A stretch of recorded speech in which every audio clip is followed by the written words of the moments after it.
on the air. Everybody. Let me broadcast the URL.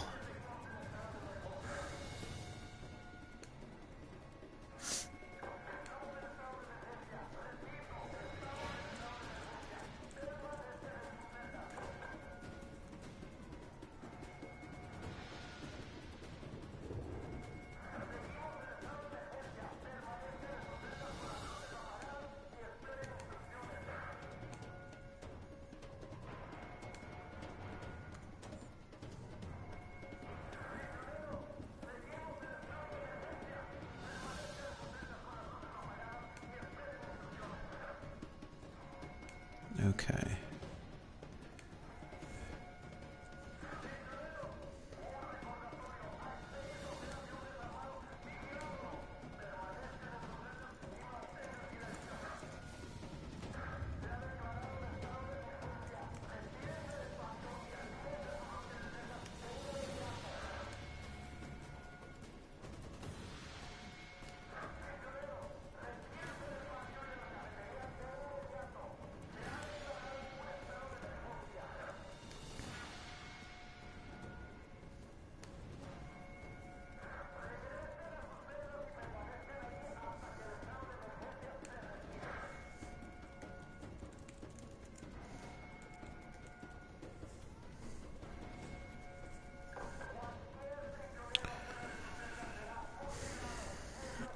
No, I guess I just sit and wait for the adoring multitudes to pour in through social media and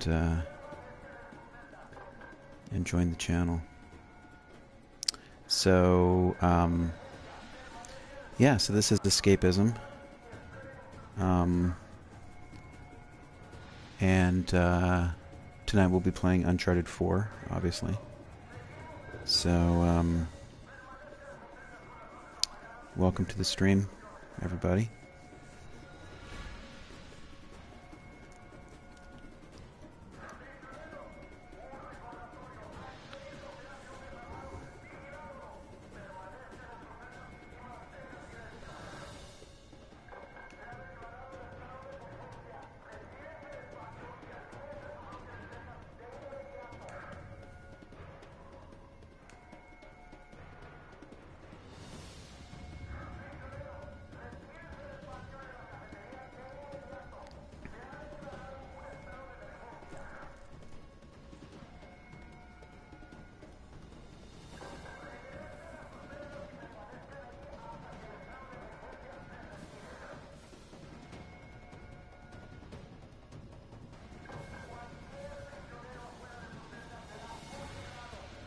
So beautiful. Look at that thing.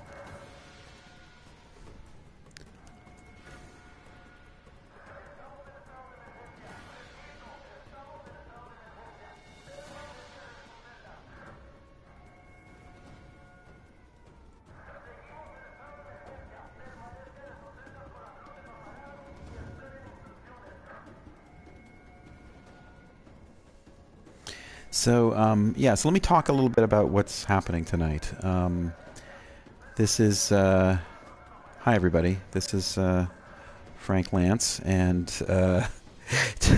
I'm on YouTube. I'm playing Uncharted 4, as you can see. And the thing that I'm interested in particular, in this game, are moments like this.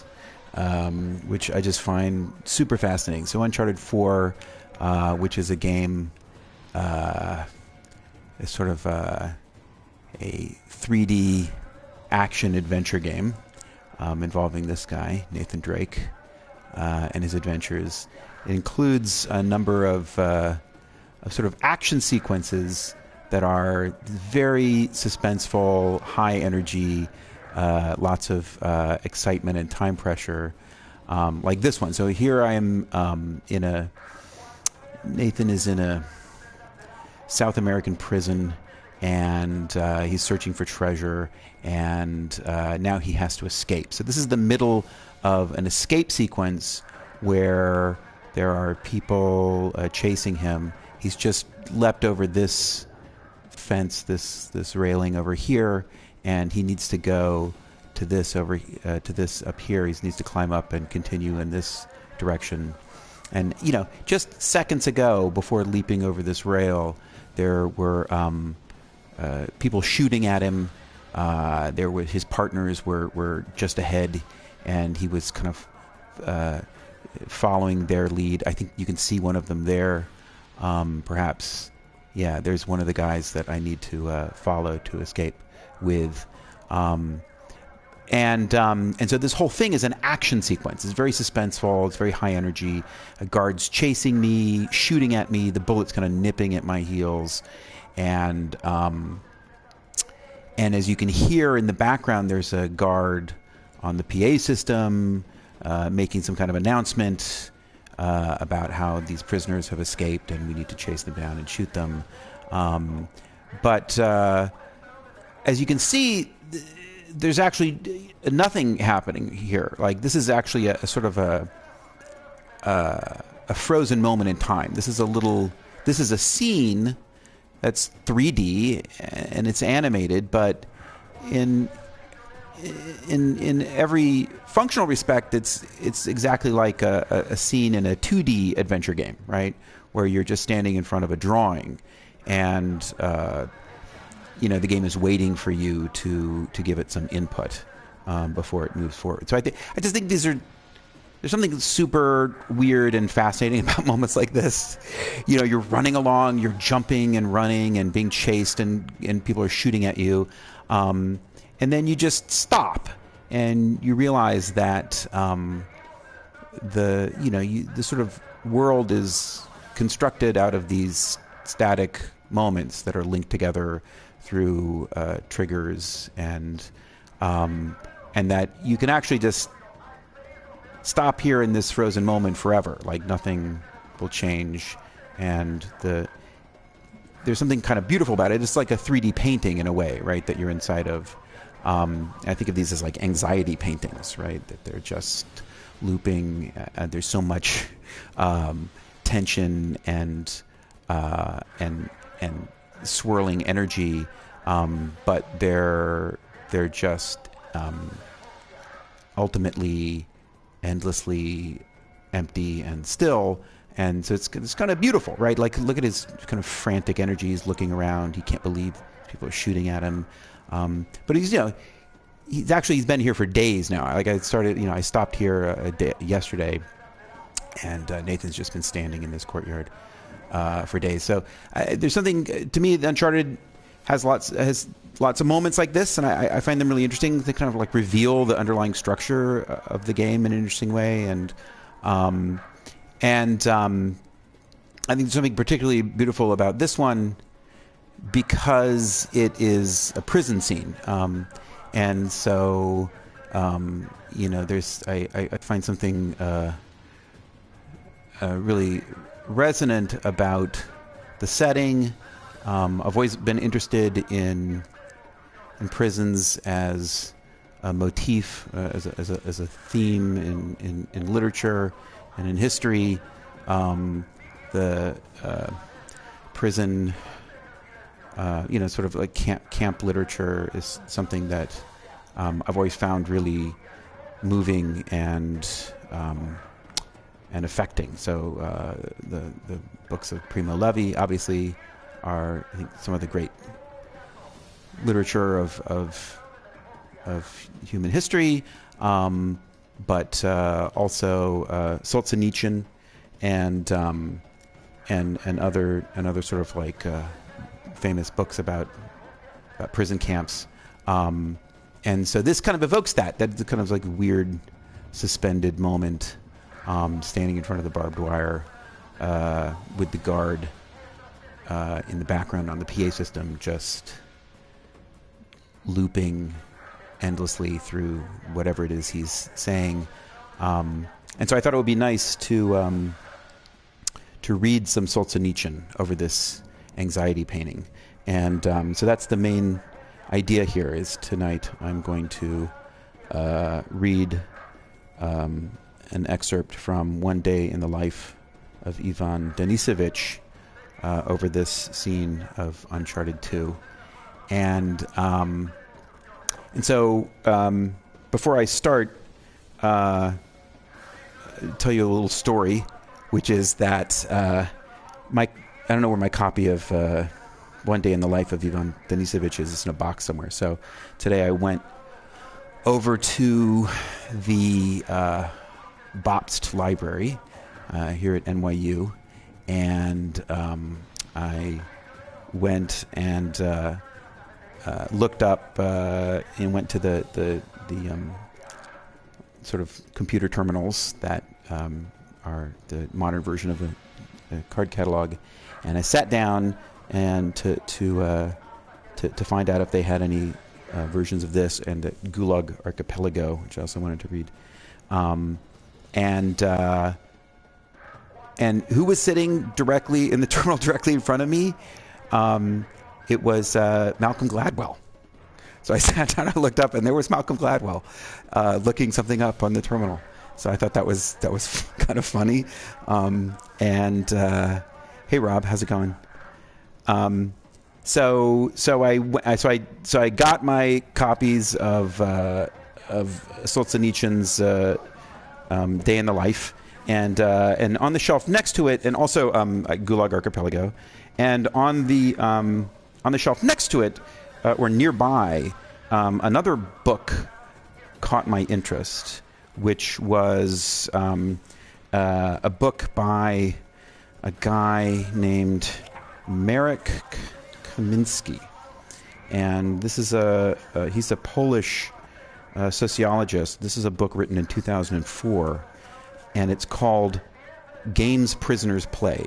So I thought, well, that's interesting and fateful. So I checked that one out too, and it turned out to be really fascinating. And I'm going to start by reading to you the introduction to this book first, before we jump into the Solzhenitsyn. We're going to read from Marek Kamiński's Games Prisoners Play. Here's the introduction, gives you a sense of what this book's about. Prison socializes an inmate to behave hyper-rationally. It teaches him patience in planning and pursuing his goals, punishes him severely for his mistakes, and rewards him generously for smart action. No wonder that inmates are such ardent optimizers. A clever move can shorten one's sentence, save one from rape or a beating, keep one's spirit high, or increase one's access to resources. There is little space for innocent and spontaneous expressions of emotion when they collide with fundamental interests. Brutal fights, self-injury, and rapes can all be explained as outcomes of carefully calculated actions. Paradoxically, much of the confusion in interpreting prison behavior arises from both a failure to understand the motives of inmates and an unwillingness to admit that outcomes judged as inhuman or bizarre may be consequences of individually rational action. The main message of the book is that prisoners optimize under the constraints of their harsh life conditions and the local subculture. Their behavior reflects their attempts at optimization. Such a rational choice approach helps us to better understand prison behavior. And then he goes on to say, a personal note, how did I obtain access to my data? Which I will read. Can you guys hear me? I hope my mic is working. Give me a little thumbs up in the chat if you guys can hear me. But anyway, I'm going to keep going, assuming it works. A personal note, how do I obtain access to my data? I beg the reader's forgiveness for a brief personal narrative that explains how I learned this lesson myself and how I collected the data that supported it.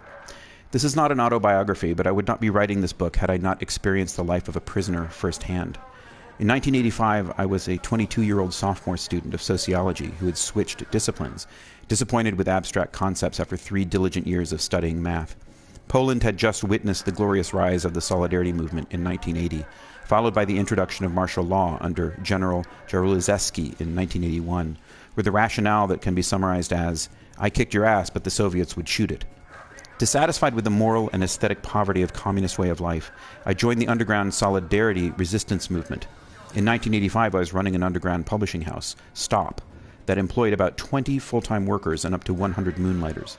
Between 1982 and 1989, we published about 35 titles of more than 100,000 books combined. We were part of a decentralized network that included 100 underground publishing houses, hundreds of periodicals, thousands of trade union organizations, with a hierarchically organized leadership structure, a few Nobel Prize winners, and even underground theaters, galleries, and video rentals. We called it an independent society. Half revolutionist, half scholar in the making, I was also looking for a topic for my master's thesis in social anthropology. With hesitation, I started collecting data on the inner workings of the resistance network. My dilemma was figuring out how to balance facts with fiction. If too accurate, my thesis could easily become a handbook for the communist secret police. After my thesis defense, I could also fall under permanent surveillance, effectively preventing me from running my organization. At the very worst, the communist court could use my thesis as evidence and throw me in prison. On March 12, 1985, my thesis dilemma was solved. During a random stop at a police checkpoint, Dragon, the driver of our van, was so nervous that the policeman became suspicious. He disregarded Dragon's fake documents and implemented a thorough search of the van, which was filled with illegal solidarity books. Dragon decided to talk. Within hours, 5 secret police agents had escorted me to a police station, joking that, "You will have to swim, Mr. Merrick." In fact, I was swimming, police jargon for jail sentence, for 5 months in the Bieleka and Rakowiecka jails. On my second day in a police station cell, after overcoming my initial shock and disbelief, I decided that my thesis would be on the subculture of Polish prison. After just several hours, I knew that I was entering a bizarre, terrifying, and incredibly interesting environment. Rapes, knife fights, suicides, brutal sex, blunt talk, and self-injuries appeared to be its chief attributes. Ordinary life was reduced to eating and defecating. It seemed as if Pandora had freed all the imaginable violent human emotions from her box there and let them play around without the usual societal constraints. I decided to make the best of my personal misfortune and use it as a unique opportunity to study this fascinating society within society. My goals were clear. I did not want to write nostalgic memoirs or point an accusing finger at the regime that had jailed me. I wanted to conduct an extensive and uncompromising research project, using all of my methodological skills. I expected that this would require developing new research techniques or modifying old ones. I was ready to face the necessary risks. It was up to me whether I mobilized my academic spirit or gave up and slipped into the monotony of day-to-day prison life. I estimated that I would be in prison for up to 3 years, enough time for a comprehensive field study. Surprisingly, researching prison turned out to be an excellent survival strategy. Mentally, it kept me in good shape in the face of adversity, since adversity facilitated fast learning. My research spared me from the helpless repetitions of the "what am I doing here" question that introspective characters like to evoke on life's meanders. It helped me to socialize into my new role as an inmate and at the same time maintain a healthy distance from it. If you, my reader, are ever unfortunate enough to be jailed, I highly recommend the strategy of researching prison. Following my release, I wrote a couple of term papers, some drafts of which had earlier been smuggled out of jail, my thesis, and a few research articles. However, during all that time, I suffered from intellectual discomfort and felt that my grasp of prison life remained inadequate. The available prison literature and inmate memoirs offered fascinating details and stories, but were of little help in understanding the general mechanisms. It took me nearly 3 years to find what I thought was a promising methodological approach: game theory. Trying to model prison interactions as games, I completed my formerly abandoned mathematical studies with a specialization in game theory. I became a game theorist and, from time to time, tried to construct prison games. I wrote this book to correct what I perceived to be the failure of my earlier research. In effect, this book summarizes my recurring attempts to interpret and understand my prison experience over 17 years. I believe that the galaxy of random anecdotes that I have collected can be condensed into a coherent system. Game theory seems to be well suited for capturing the spirit of inmate interactions. Games, decision problems, or just informal descriptions of strategic interactions convey the message that I was struggling to formulate at the time of my thesis. With all its weirdness and inhuman appearance, prison behavior is the product of rational persons who calculate the consequences of their actions and try to maximize their payoffs subject to environmental constraints. The goal of my book is to enhance this message, in addition to providing an ethnographic description of prison codes, argot, and customs. I'm not sure if am I pronouncing that right? Argot? How do you say the word? I guess it means like slang. It's a word for slang. I'm not sure if it's argot or argot. I think it's argot. So anyway, I thought that was pretty fascinating. One of the things that I think one of the things that draws me to camp, the literature of the prison camp, is this kind of ongoing fascination with the possible range of human experience.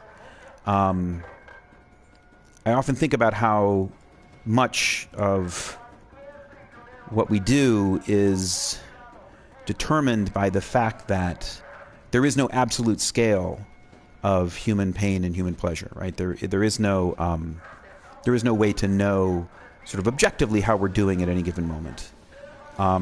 It always seems like we could be doing better. We have to sort of look around and judge based on cues in our environment, on our memory of previous days, and on how our neighbors are doing, and how our peers and the people around us. But it's easy to imagine that the scale of existence of the kinds of positive values that make life worth living goes really, really high, and that maybe we are really low on that scale, right? It's not that difficult to imagine a planet of advanced creatures like us, but capable of experiencing such great pleasure and such great joy, and that it makes the day-to-day life of a human, even a happy, fulfilled, flourishing human, seem impoverished and miserable in comparison, right? And so I don't know. There's just it's almost impossible to imagine the upper range of what's possible for beings like us to experience, and where we sit relative to that, how far we have to go in terms of improving our experience and flourishing. But then on the other end of the scale, we kind of do know what it's like, right? We actually know we have direct access to lives, human lives that are sort of just above what is what's worth living, right? And so prison books like the work of Primo Levi and Alexander Solzhenitsyn are chronicles of such experience, right? It's just, these are not. It's really tragic what life is like in these places, and yet this kind of literature demonstrates the toughness of the human spirit and the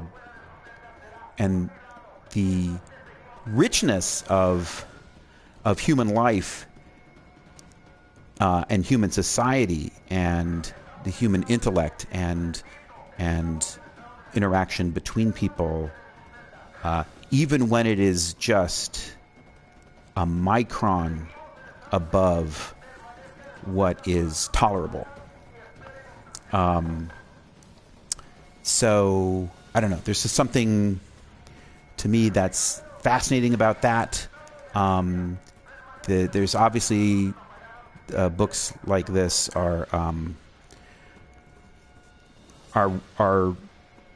horrific to see what people are capable of doing, to see how far humans can sink in the cruelty of and the sort of desperate, horrible mistakes that we can make in our institutions and in our culture and in our collective action to build prison camps and subject people to them. It's obviously tragic, and yet there's also something profoundly hopeful about the human experience that that exists even here, right? Even just above that threshold. So that's my thinking about this topic. And now we're going to jump into the main course, which is one day in the life of Ivan Denisovich by Alexander Solzhenitsyn. This was the version I'm reading from is the 1978 edition, and it is translated by H.T. Willets. Let's just we're going to jump in. I'm going to read from this book over this anxiety painting, and we'll see how far we get. Let me know if anything, if the audio is okay, or if anything needs to change. Here we go. One Day in the Life of Ivan Denisovich by Alexander Solzhenitsyn. The hammer banged reveille on the rail outside Camp HQ at 5 o'clock, as always. Time to get up. The ragged noise was muffled by ice 2 fingers thick on the windows and soon died away. Too cold for the warder to go on hammering. The jangling stopped. Outside it was still as dark as when Zhukov had gotten up in the night to use the latrine bucket. Pitch black, except for 3 yellow lights visible from the window. 2 in the perimeter, 1 inside the camp. For some reason they were slow unlocking the hut, and he couldn't hear the usual sound of the orderlies mounting the latrine bucket on poles to carry it out. Zhukov never overslept. He was always up at the call. That way he had an hour and a half all to himself before work parade. Time for a man who knew his way around to earn a bit on the side. He could stitch covers for somebody's mittens from a piece of old lining, take some rich foreman his felt boots while he was still in his bunk, save him hopping around barefoot, fishing them out of the heap after drying. Rush around the storerooms looking for odd jobs, sweeping up or running errands.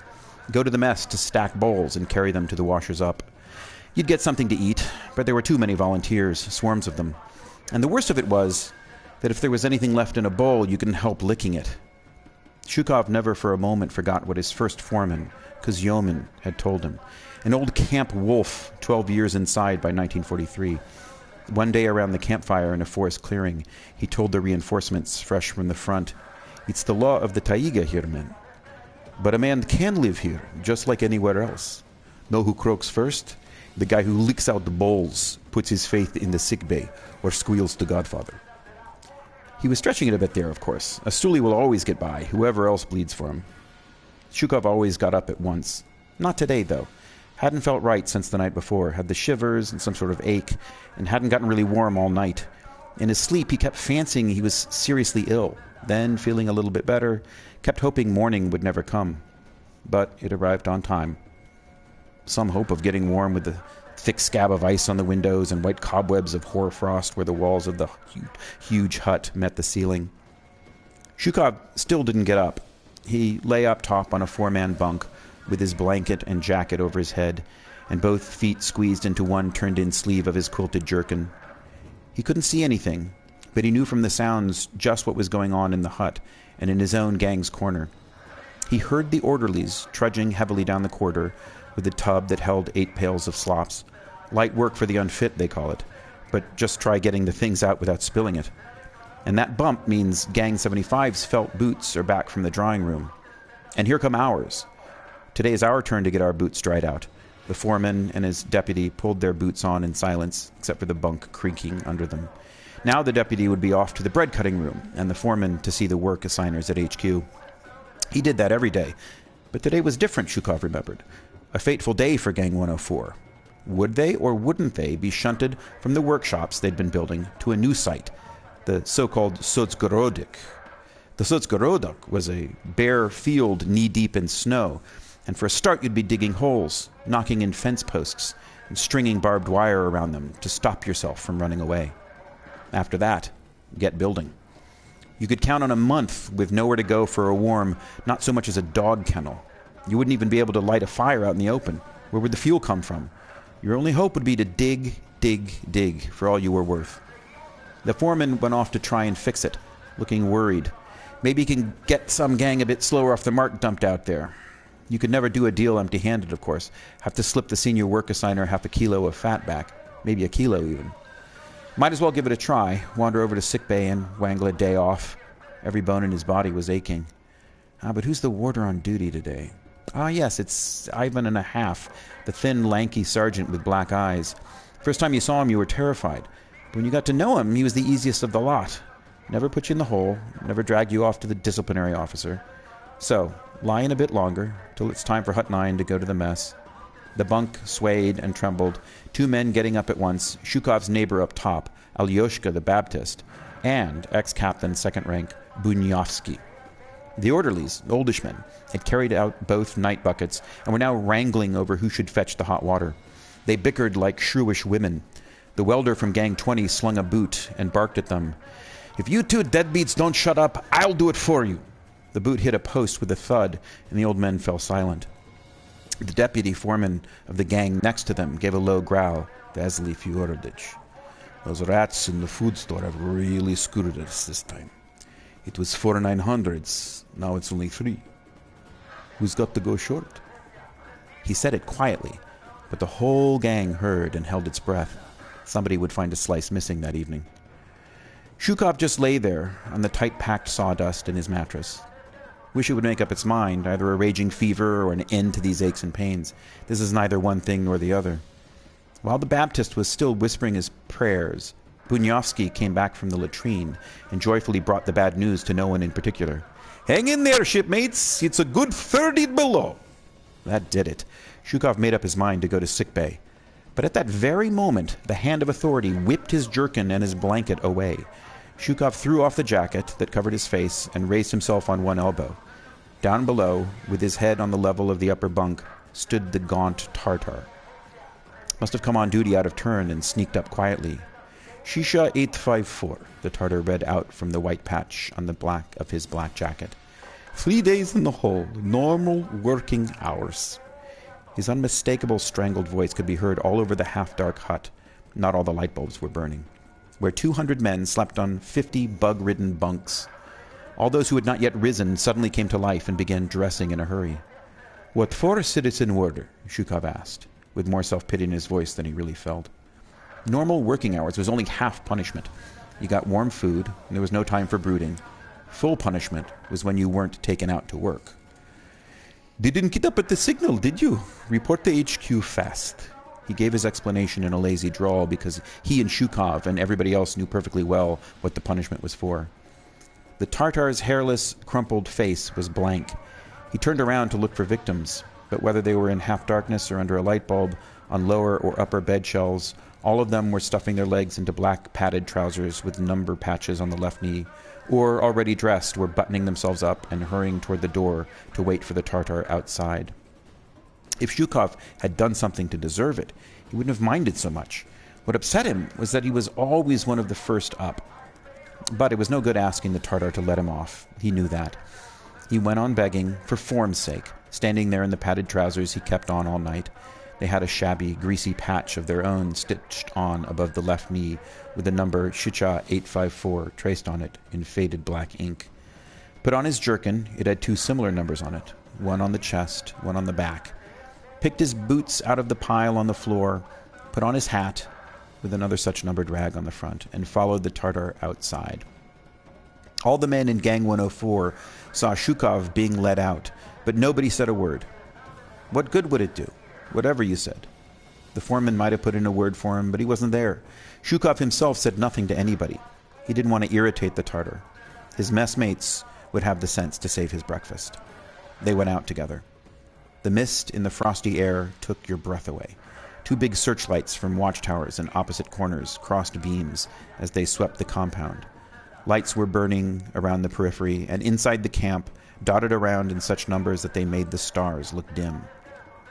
The snow squeaked under the boots of the Zeks hurrying about their business, to the latrine, to the storeroom, to the parcel room, to hand in meal they wanted cooked separately. Heads were drawn well down into shoulders, jackets buttoned tight.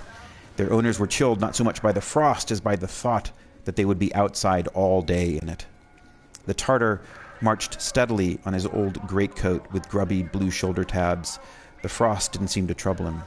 They walked by the high board fence around the BUR, the camp's stone punishment cell, past the barbed wire fence that protected the camp bakery from the prisoners, past the corner of the staff hut where a frosted length of rail dangled at the end of a thick wire, past the frost-covered thermometer hanging on another post, in a sheltered spot so that it would not fall too low. Zhukov squinted hopefully at the milk-white tube. If it showed 41 below, they weren't supposed to be marched out to work, but it was nowhere near 40 today. They went into the HQ hut and straight through to the warder's room. It was just as Zhukov had guessed on the way.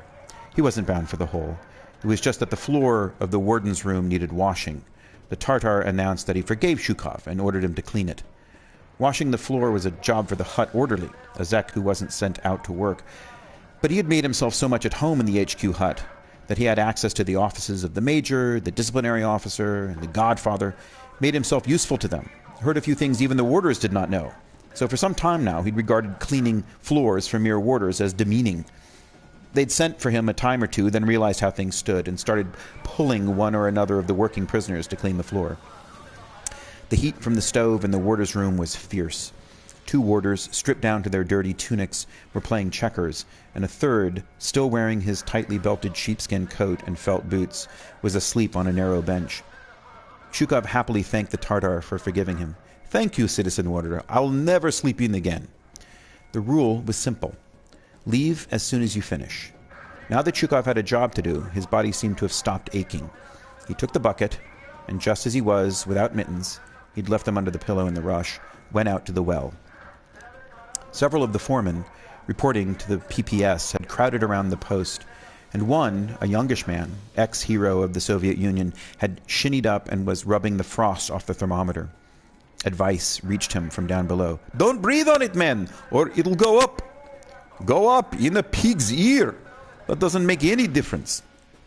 Zhukov's foreman, Turin, was not among them. He put his bucket down, worked his hands into opposite sleeves, and watched curiously.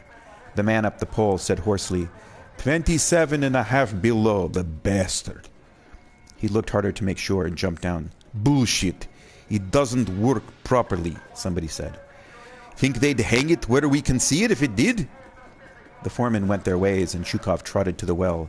His ear flaps were down, but not tight under his chin, and the frost made his ears ache.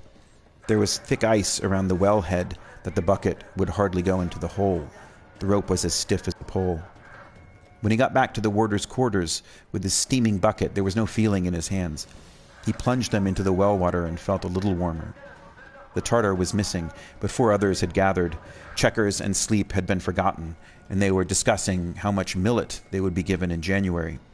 There was a shortage of foodstuff in the settlement, but the warders were able to buy extra supplies at discount prices, although they had long ago used up their ration coupons. One of them broke off to yell at Zhukov, "Pull the door to, you jerk! There's a draft in here!" Wouldn't be a good idea at all to start the day with his boots wet, and he had no others to change into, even if he could dash over to the hut. Zhukov had been all sorts of arrangements about footwear during his 8 years inside. You might walk around all winter without felt boots. You might never even see a pair of ordinary shoes, just birch bark clogs or Chelyabinsk tractor factory type, strips off old tires that left tread marks in the snow. But things seem to have improved lately. Last October, he'd tagged along to the clothing store with the deputy foreman and got a hold of a pair of stout shoes with hard toe caps and room for 2 warm foot rags in each. He'd walked around for a whole week as though it was his birthday, making a clatter with his new heels. Then, in December, felt boots had turned up as well. Life was a bed of roses, no need to die just yet. So some fiend in the accountant's office had whispered in the big man's ear, "Let them have the felt boots, but only if they hand their shoes in. It's against the rules for a Zek to have 2 pairs at once." So Zhukov had faced a choice. Either wear shoes all winter, or turn them in and wear felt boots even when it thawed. He'd taken such good care of his nice new shoes. He'd greased them to make them soft. He'd never missed anything so much in all those 8 years. The shoes were all tossed in one big pile. No hope of getting your own pair back when spring came. It was just like the time when they rounded everybody's horses up for the kolkhoz. Zhukov knew what to do this time. He stepped nimbly out of his felt boots, stood them in a corner, tossed his foot rags after them. His spoon tinkled as it hit the floor. He'd had to get ready for the hole in a hurry, but he still hadn't forgotten his spoon. And, barefoot, dived at the warder's felt-booted feet, generously splashing the floor around them with water from his floor cloth. "Hey, take it easy, you crud!" one of them exclaimed, quickly drawing his feet up onto the chair. "Rice, you say? The rice allowance is different.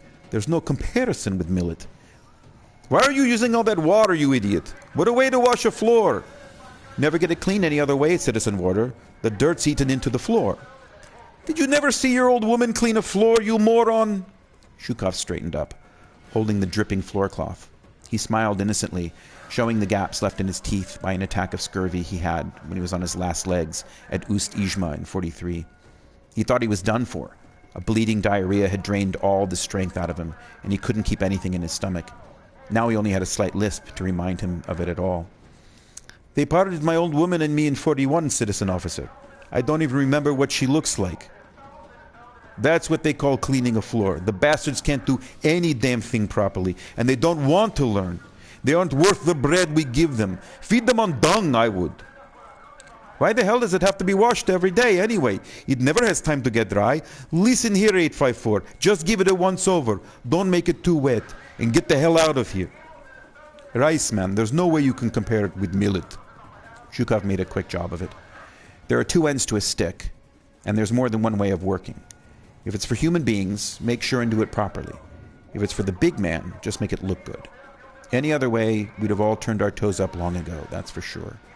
Zhukov wiped the floorboards, leaving no dry patches, and without stopping to wring it out, tossed the rag behind the stove. He pulled his boots on in the doorway, splashed the water out on the path along which the screws walked, and took a shortcut past the bathhouse, past the dark, chilly recreation center, toward the mess hut. He had to get to sickbay while there was still time. He was aching all over again. And he mustn't let the warders catch him outside the mess hut. The camp commandant had given strict orders to pick up stragglers and shove them in the hole. Funny thing, no big crowd, no queue outside the mess today. Walk right in. It was like a bathhouse inside. Whenever the door opened, frosty air mingled with the steam from the skilly. Some work gangs were sitting at tables. Others were blocking the aisles, waiting for vacant places. 2 or 3 workers from every gang shouted and shoved their way through the mob, carrying bowls of skilly and gruel on wooden trays, and looking for a space to put them down. "Must be deaf, the blockhead. Take that for bumping the tray and making me spill the stuff. That's it. Use your free hand. Give him one in the neck. That's the stuff. You there. Don't get in the way looking for leftovers." There's a young fellow at that table over there crossing himself before he dips his spoon in. One of Bandera's lot, must be. And a new boy at that. The older ones give it up when they've been inside a bit. The Russians don't even remember which hand you cross yourself with. It's cold sitting in the mess hut. Most men eat with their caps on, but they take their time, angling for gluey scraps of rotten little fish under the leaves of frost-blackened cabbage, and spitting the bones onto the table. When there's a mountain of them, somebody will sweep them off before the next gang sits down, and they will be crunched to powder underfoot. Spitting bones out on the floor is considered bad manners. There were 2 rows of pillars, or stanchions, down the middle of the hut. Fetyukov, a workmate of Zhukov's, sat by one, looking after his breakfast for him. Fetyukov was one of the lowliest members of the gang. Even Zhukov was a cut above him. Outwardly, the gang all looked the same, all wearing identical black jackets with identical number patches. But underneath, there were big differences. You'd never get Bunyovsky to sit watching a bowl. And there were jobs that Zhukov left to those beneath him. Fetyukov caught sight of him and gave up his seat with a sigh. "It's all gone cold. I nearly ate it for you. I thought you were in the hole." He didn't wait around. He knew Zhukov would polish both bowls till they shone and leave nothing for him. Zhukov drew his spoon from his boot. That spoon was precious. It had traveled all over the north with him. He'd cast it himself from aluminum wire in a sand mold and scratched on it, Ust-Izhma, 1944. Next, he removed his cap from his shaven head.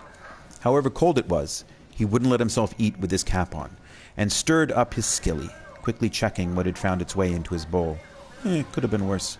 Not ladled from the top of the cauldron, but not the dregs either. Fetyukov could have fished out the potato while he was guarding the bowl. It'd be just like him. The best you can ever say for skilly is that it's hot, but this time Shukov's was cold. He started eating slowly, savoring it just the same. If the roof burst into flames, he still wouldn't hurry. Apart from sleep, an old lag can call his life his own only for 10 minutes at breakfast time, 5 at lunchtime, and 5 more at supper time. The skilly didn't change from day to day. What was in it depended on which vegetable was stockpiled for winter.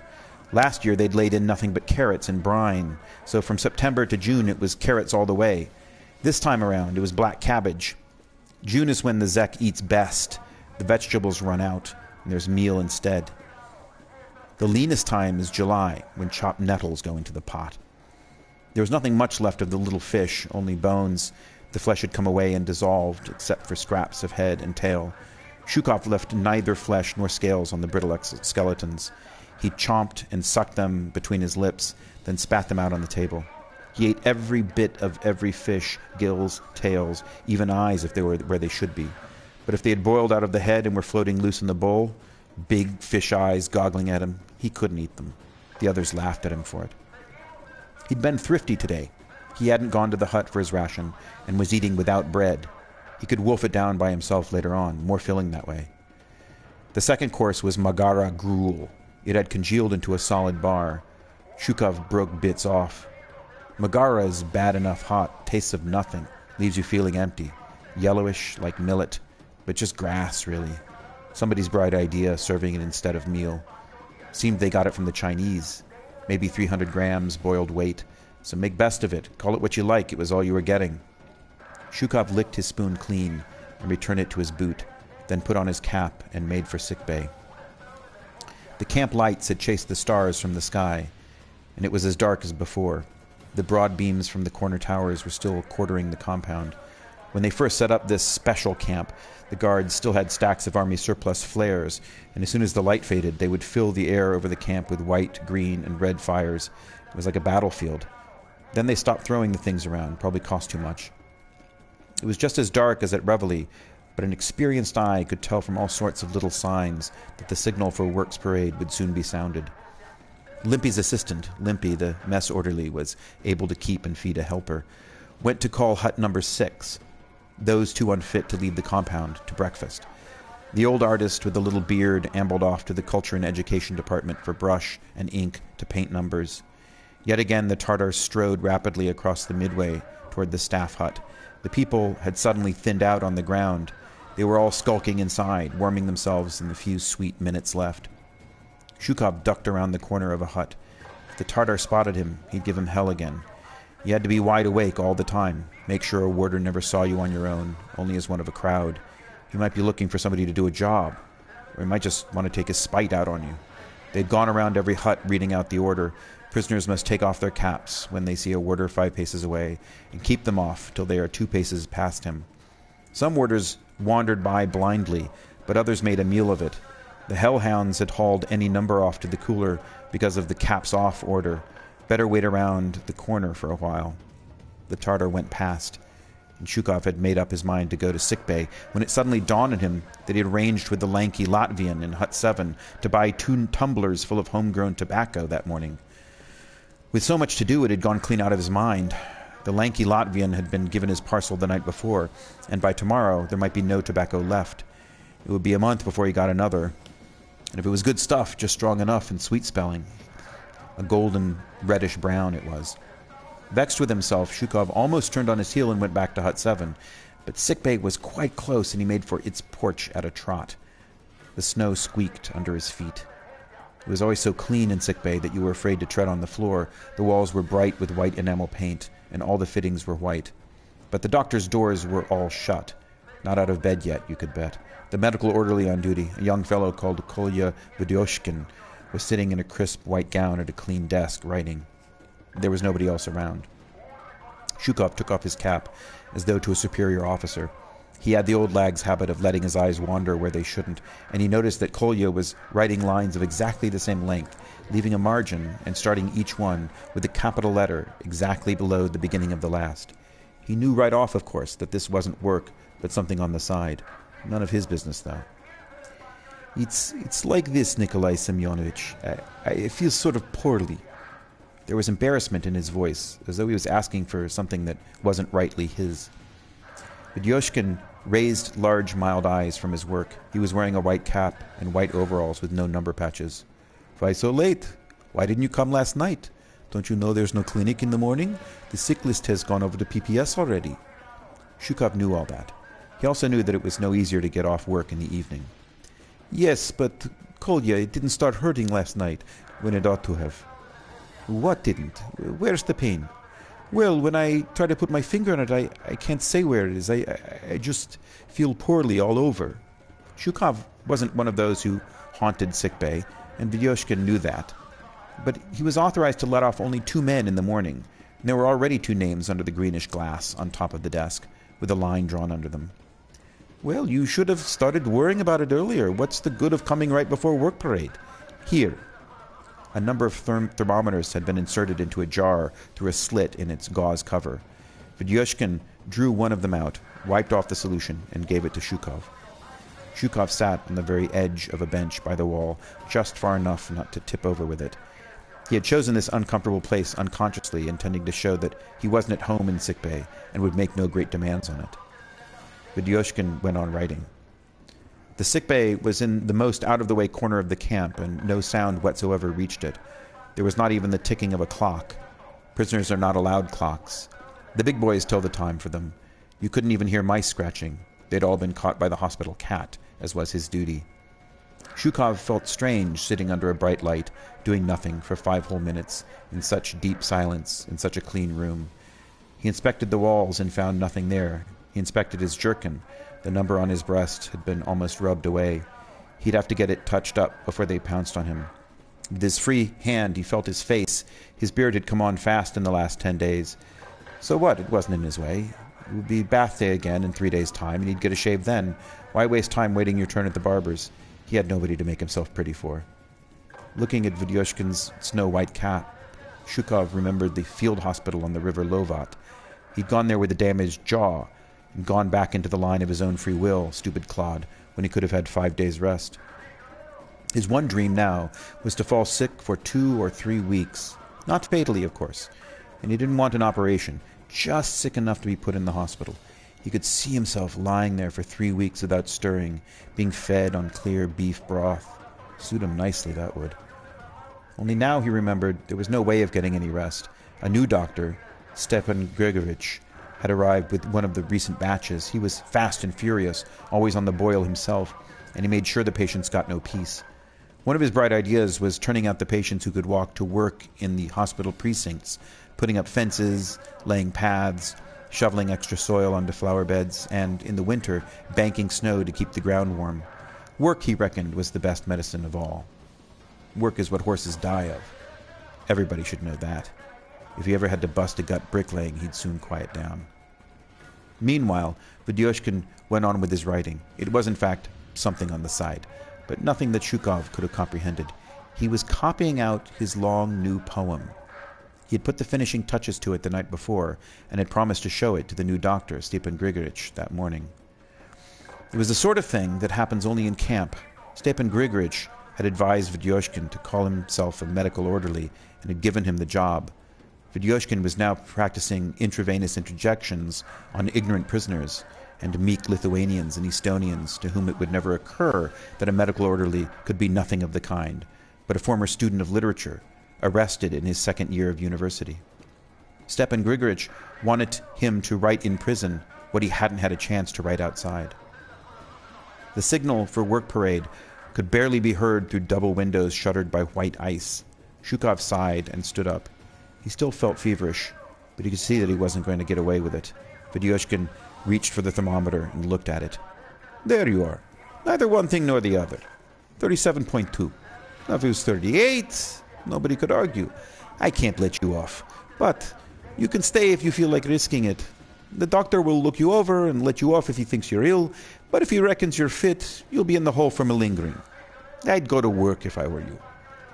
Shukov rammed on his hat and left without a word or a nod. Can a man who's warm understand one who's freezing? The frost was cruel. A stinging haze wrapped around him and set him coughing. The air temperature was 27 below, and Shukov's temperature was 37 above. No holds barred. He trotted to the hut. The midway was empty right across. The whole camp looked empty. It was that last, short, painfully sweet moment when there was no escape, but everybody still pretended that work parade would never come. The guards would still be sitting in their warm barracks, resting their sleepy heads on their rifle butts. Teetering on watchtowers in such a hard frost was no fun either. The sentries in the main guardhouse would be shoveling more coal onto the stove. The warders would be smoking one last cigarette before the body search. And the zeks, dressed up in all their rags and tatters, girded with lengths of rope, muffled from chin to eyes, in face rags to keep the frost out, would be lying, boots and all, on top of their blankets, eyes shut, lost to the world, waiting for the foreman to yell, "We're off." Gang 104 dozed with the rest of Hut 9, except for Pavlo, the deputy foreman, who was moving his lips as he added up something with a pencil, and Alyoshka, the well-washed Baptist, Shukov's neighbor, who was reading the notebook into which he had copied half the New Testament. Shukov dashed in, but without too much noise, and went over to the deputy foreman's bed. Pavlo raised his head. "Didn't land in the hole then, Ivan Denisovich? Still among the living?" Western Ukrainians never learn. Even in the camps they speak to people politely. He picked up Shukov's portion of bread from the table and held it out. A little hillock of sugar had been scooped onto it. Shukov was in a great hurry, but still thanked him properly. The deputy foreman was one of his bosses, and more important to Shukov than the camp commandant. Nor was he in too much of a hurry to dip his lips in the sugar and lick them as he hoisted himself up with one foot on the bed bracket to straighten his bedding, or to view his bread ration from all angles and weigh it on his hand in midair, wondering whether it contained the regulation 550 grams. Shukov had drawn a few thousand bread rations in jail and prison camps, and though he'd never had the chance to weigh his portion on the scales, and anyway was too timid to kick up a fuss and demand his rights, he knew better than most prisoners that a bread cutter who gave full measure wouldn't last long at the job. Every portion was underweight. The only question was by how much. Twice a day you looked at it and tried to set your mind at rest. Maybe they haven't robbed me blind this time. Maybe it's only a couple of grams short. About 20 grams light, Shukov decided, and broke the bread in two. He shoved one half into a little white pocket stitched inside his jerkin. Prison jerkins come from the factory without pockets. The other half, saved from breakfast, he thought of eating there and then, but food swallowed in a hurry is food wasted. You feel no fuller, and it does nothing for you. He made as if to stow the half ration in his pocket, but changed his mind when he remembered that the hut orderlies had been beaten up twice for stealing. A big hut is about as safe as an open yard. So, without letting go of the bread, Ivan Denisovich slipped out of his boots, deftly leaving spoon and foot rags in place, scrambled barefoot onto the top bunk, widened the hole in his mattress, and hid his half-ration amid the sawdust. Then he tugged off his cap and unsheathed a threaded needle, also well hidden. They'd feel your cap during the body search. A warder had once pricked himself and nearly smashed Shukov's skull in his rage. Stitch, stitch, stitch, and he'd tacked up the hole over the hidden half-ration. By then the sugar had melted in his mouth. Every fiber in his body was tensed to the utmost. The work assigner would be bellowing at the door any moment now. His fingers were wonderfully nimble, and his mind raced ahead, planning his next moves. Okay, maybe we'll stop there. So that was my little experiment in streaming. Thanks, everybody, for checking it out. Thank you to Uncharted 4 for being a very beautiful simulation of a game, and for inspiring this little experiment in performance of camp literature. So I will sign off now, and we'll see you all later. Okay, smash that share button. Cheers.